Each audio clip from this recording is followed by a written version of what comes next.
Hi, guess what time it is? It's grandma time. Yay! So if you're wondering where I'm at, I'm in my camper. We are camping. We're camping at Myrtle Beach. And so I've got some little time to myself a little bit. So I thought it's time. I'm way past overdue for some grandma time to read a couple books to you, okay?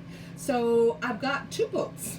One is called Salty Seagull, A Tale of an Old Salt. All right?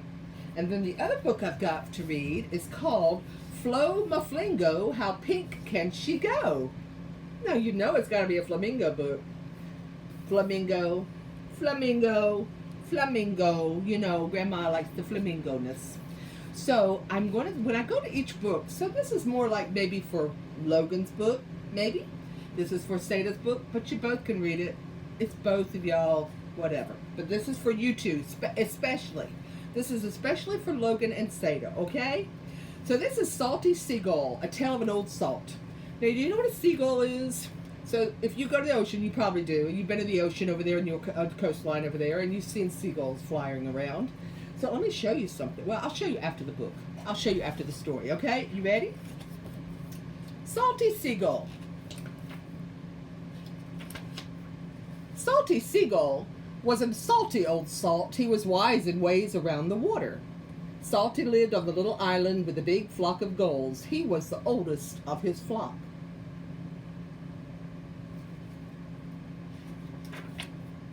Salty's wings drooped down, but they still carried him far, and the feathers on them were bright and black. Salty proudly held his white head high. Young birds in the flock, Cindy and Simon Seagull, thought that he was the smartest gull of all. Thought he was he's the oldest. But other gulls didn't think so. When Salty tried to tell them what they should or shouldn't do, those gulls sassed him. "Don't get your feathers ruffled," the little sassy birds said to Salty. They really didn't think that he was very smart. Well, that wasn't nice, was it? They didn't want him to tell them what to do, but he was oldest. Are we supposed to tell our elders what to do? No. In the summertime, all the gulls led lovely lives on Little Island. The weather was breezy and warm, and there were lots of little fish for them to catch and eat. Little fish for them to catch and eat? It was a good day, because they loved to eat fish. But one summer, a big rain came. The wind picked up and was blustery. It blew so hard that the gulls didn't even try to fly. They huddled together on the ground beside some bushes. The gulls were afraid that they would blow away. All scared. Bad weather was coming, rain, and they were just all huddled up cold. "Salty, what are we going to do?" cried Cindy Seagull. She was scared. "What's happening?" asked Simon Seagull, trying to be brave. "This is a hurricane," Salty said. "I have seen many bad storms like this." So see, now they're looking up to Big Salty, asking, "What's wrong? What do we do? What do we do?" "Stay down and be still," he said. "We will soon see the eye of the storm. The wind will stop blowing and the sun will shine. Don't pay attention to him," that sassy gull said. "Salty's just a bird-brained old bird." So the big Salty's telling them just stay calm, just don't do anything, but they don't want to listen. They just don't want to listen. They're hard-headed little birds.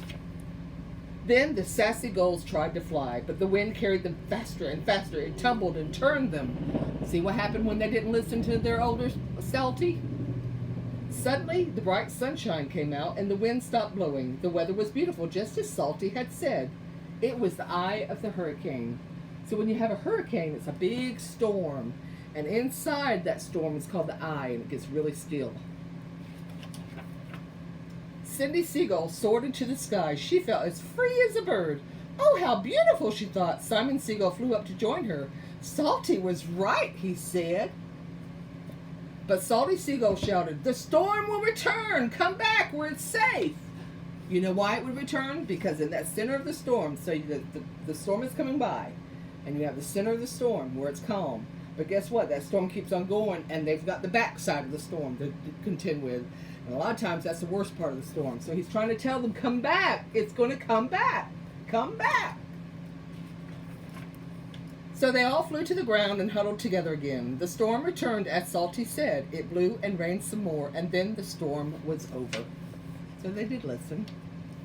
The sassy gulls came straggling back to the little island. Cindy Seagull tried to tell them about the eye of the hurricane, but those sassy gulls shook their heads. Just some more of Salty's tales, they said. Well, they just are hard-headed, I don't know what. The season of hurricanes soon ended, and the weather turned cold. There were fewer and fewer fish in the waters around the little island. The gulls were having trouble finding enough to eat. They were getting hungry. What are we going to do for food? Cindy Seagull asked. Let's ask Salty, replied Simon Seagull. Maybe he has a plan. Salty did know what they should do. We can eat clams, he said. So instead of eating fish, we can eat clams. The sassy gulls laughed. What a bird-brained idea, they cackled. You know we can't eat clams. Their shells are too hard. Salty Seagull didn't say another word. He flew away over the water. The other gulls watched as Salty dived into the cold water. Soon he came up with a clam in his beak. Then he did a surprising thing. Salty Seagull flew with the clam to a nearby road. He flew high above the road. What's he going to do with that clam? It looks like he's dropped it. He dropped the clam and its shell broke into pieces. Juicy meat spilled out of it. So he dropped it from the sky and so it could hit the road to break open. All the gulls were so surprised. They too began diving and picking up clams and dropping them into the road. The clams broke open and meat spilled out. The gulls had plenty of food to eat. There was just one thing wrong. When the gulls sat down in the road to eat clams, cars came along. It was dangerous to eat clams on the road. Watch out for the cars, Salty warned them, and all the gulls listened to them. They finally listened to him, because guess what? He knew what he was talking about. One day, humans came and worked near the road. They were paving a parking lot in front of a store. The parking lot was black and hard. Salty Seagull was pleased. What a good place to drop clams, he said. It should be a safer place for us. As soon as the parking lot was done, the gulls began to drop clams on it. You were right, Salty, said Cindy Seagull. The parking lot is safer than the road. The store is closed this time of year. We won't have to worry about cars. Making that parking lot.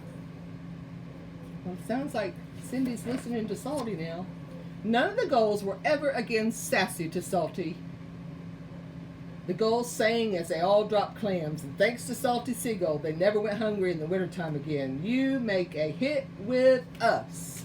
They were happy because they learned their lesson that sometimes, well, most of the time, Salty knows what they're talking about. He's the oldest. So whenever Mom or Daddy tells us that we need to do something, we need to listen because guess what? They know what's best for us, right? So I've got a surprise for you. This is a book that Gigi got for you, Logan, or to Seda, but she also made something for you.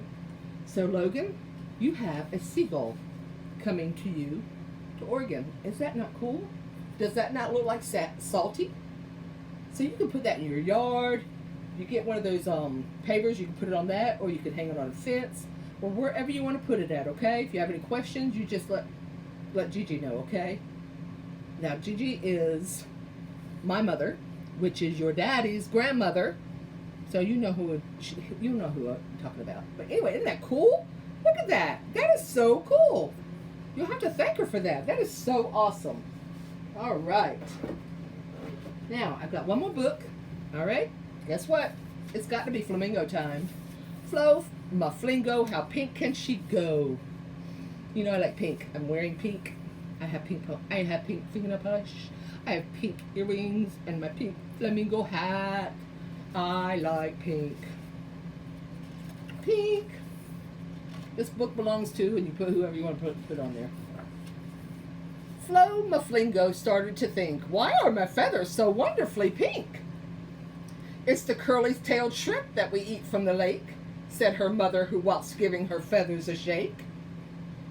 She wanted to know why they're so pink. Looking around, all her friends were pink too, except for her uncle, who somehow looked blue. Being pink is one of my favorite things. I'd like to have the pinkest of wings. Pinker than Frida and Freya and Fee. I'd like to have wings as pink as can be. I'll eat things that are pinker than curled-tailed shrimp, till my feathers are the pinkest to preen and to primp. Flo set out to find food, all food that is pink, as well as some gloriously pink drinks to drink. First was the rhubarb, then raspberries from a bowl, pink grapefruit and watermelon she couldn't swallow whole. She's trying to eat all these pink foods to make her color pinker. Then strawberry ice cream, rippled with sauce, pink wafer biscuits, and pink sprinkles, of course. With her head full of pink, all she could think was, I want to be pinker than pink. Mmm. Pink jelly beans, and big pink lollipop, pink sherbet jelly bellies, and pink rock from the shop, strawberry milkshake, and some Turkish delight. And now Flo's feathers were really quite bright. See how pink she is? Bonbons, pink cough drops, pink sugar mice, strawberry laces, and pink puffed up rice. Rose hip syrup drizzled on a pink sorbet scoop, but by then Flo's feathers were starting to droop. 'Cause she's eating too much pink stuff, probably, you think? I'm feeling so full, I'm feeling quite funny. I think there's too much pink in my tummy. I'll have to lay down in the shade of the tree. I think that's enough of the pink stuff for me. Wah, she got a bellyache. Now, if you see Flo among the flamingo flock, you'll notice that she's the palest one of the lot. For she can't even eat the curly-tailed shrimp. The thought of more pink makes her feathers go limp. I think she's had enough of pink stuff. She just eats the small fishes with a silvery tail and is happy being a pink that's quite pale. As for her uncle, we're still not sure why, but we think it might be the blueberry pie. That was a good book. Isn't that funny? But they do. Whatever the flamingo eats, and they eat it, and a lot that makes their color pinker. And it's pretty interesting to find out. So, Grandma, I got you this book. Gigi got you this book. And I got something else. Got something else. Guess what Santa gets? Or whoever wants to be part of the flamingo crop. Look, so now we have a baby flamingo and a seagull. Look at that. That's going to you from Oregon, from Gigi to you. Now, another thing. So it's summertime, right? Almost summertime. So it's time to go swimming. Maybe you get a pool in the backyard, little pool, whatever. So, Seda, there's your little bathing suit, okay? There's your little bathing suit I found for you. Hope it fits. Hope you like it. But that's coming your way. Now, I didn't make this. Didn't make it at all. But Gigi did make this for you. This is a bathing suit cover-up. Okay? So it's kind of like a belated birthday for you, Seda, okay? Alright. Now, Logan, your birthday's coming up. So, just be ready. But in the meantime, you're going to get this box with the seagull, with the flamingo, the bathing suit, these books. And check your mailbox. This is from Gigi and from me. And we love you, and we hope you enjoy it. And when you get the birds put wherever you want it, take pictures and show us, okay? I love you. Mwah! And hope to have some grandma time soon. Next time probably be for Logan's birthday, maybe.